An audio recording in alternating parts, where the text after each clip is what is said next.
Le président du Cameroun, lui, doit faire face à une polémique alors que la France vient de verser plus de 500 millions d'euros d'aide à son pays. Paul Biya a passé cet été des vacances à La Baule. À la clé, une facture de plusieurs centaines de milliers d'euros. Une aubaine pour les professionnels du tourisme locaux.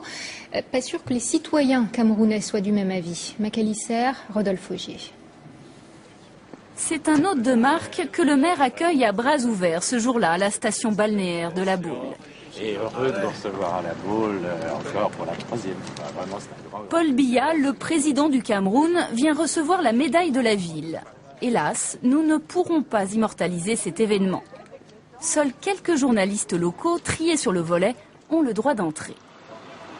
C'est-à-dire que vous avez des consignes exprès pour ne pas me faire entrer, c'est ça l'idée Sans commentaire.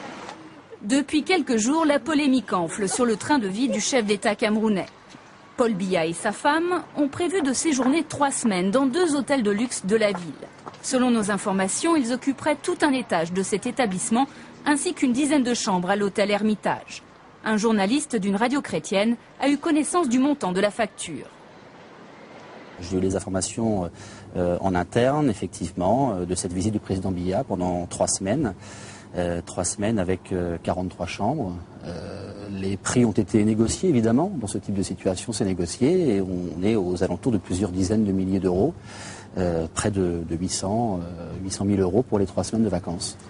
Des vacances à grands frais, alors que la France vient de verser 537 millions d'euros sur 5 ans au Cameroun.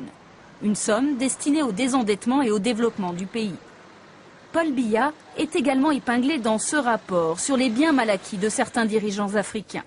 Durant des années, il aurait profité à titre personnel de plusieurs millions d'euros du budget de l'État. Le maire de La Baule, lui, préfère ne pas se poser de questions. Vous êtes au courant de l'enquête sur les biens mal acquis concernant le Cameroun? Non. Vous l'avez lu? Non. Non. Vous en avez parlé avec M. Biya? Non. Non plus. Je ne m'engagerai sur aucune question à caractère politique ou et ça que je ne connais pas. Et ça ne vous intéresse pas de savoir ce qui se passe au Cameroun en termes de détournement éventuellement? Désolé, madame. Pour le maire de La Baule, Paul Biya est avant tout un bon client.